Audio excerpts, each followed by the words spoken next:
रात्री इथे करत होता कलरिंग आणि मध्ये मध्ये विचारत होता आता कुठला कलर देऊ, आता काय काढू. त्याच्याशी बोलत बोलतच माझा इथे स्वयंपाक चालू आहे.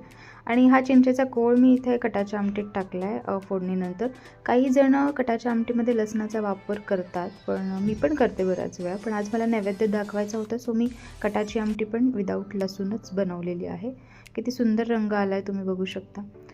कटाच्या आमटीत मीठ घातले आणि थोडासा गोडपणासाठी मी पुरण लावलेलं आहे. गूळ इथे मी घातला नाही अजिबात. पुरण अजून पूर्ण बनलं नाही आहे, थोडंसं सैलसरच आहे, पण आमटीसाठी चालतं म्हणून मी एक अर्धा चमचा पुरण इथे टाकलेलं आहे आणि अजून थोडंसं पाणी टाकून व्यवस्थित हलवून घेतलं. आणि पुरण पण आता इथे रेडी आहे, कटाची आमटी पण रेडी. मी कटाची आमटी शिफ्ट करून घेते आणि कढई मी टाकून देते सिंकमध्ये. म्हणजे कसं आहे, थोडा ओटा मला रिकामा झाला ना की मला जास्त पटापट माझी स्पीड वाढते आणि मला सुचतं. आणि चिन्मयला मुळ्याची कोशिंबीर खूप आवडते, त्यामुळे आज मी काकडीपेक्षा मुळ्याची कोशिंबीर करायचं ठरवलं आहे. मुळा मला मिळाला आणि इथे अगदी फ्रेश, त्यामुळे मी पटकन मुळा किसून घेतलेला आहे आणि त्याची फटाफट मी इथे कोशिंबीर पण बनवून घेते आहे.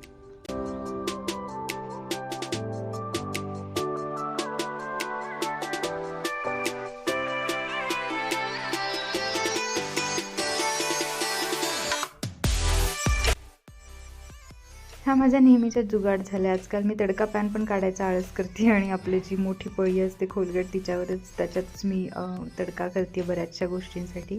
खूप वेळ वाचतो आणि भांडी पण कमी पडतात, त्यामुळे पटकन मी फोडणी टाकलेली आहे कोशिंबिरीवर अशा प्रकारे. आणि तुम्ही बघू शकता किती छान दिसते कोशिंबीर. तर आता आपण सगळ्यात महत्त्वाचा भाग करायला घेऊया पुरणपोळ्या. त्याच्यासाठी माझं पुरण अजून गरमच होतं, सो मी एका ताटात त्याला पसरवून घेतले की थंड होईल लवकरात लवकर. आणि मी इथे पोळ्या करायला घेते आहे. अशा प्रकारे एक छोटीशी पारी घेऊन त्याच्यामध्ये पुरणाचा गोळा करून मी टाकला आहे आणि बघूया आता कशी जमते पुरणपोळी.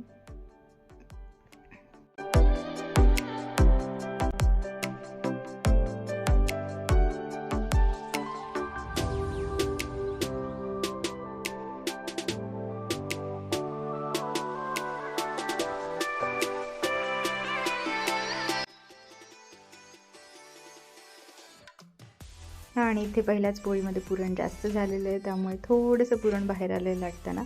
पण ठीक आहे, पहिल्या पोळीनंतर अंदाज येतो की एवढ्या पारीला किती पुरण भरायचं आहे. सो पहिली पोळी उलटल्यानंतर सुद्धा अजिबात फुगली नाही आहे. मी नेहमीच तुम्हाला दाखवताना ना व्हिडिओमध्ये माझा पहिला जो म्हणजे आयटम असतो तो बिघडतो. डोसा असेल किंवा चिला असेल. असं तुमचं पण होतं का? कमेंट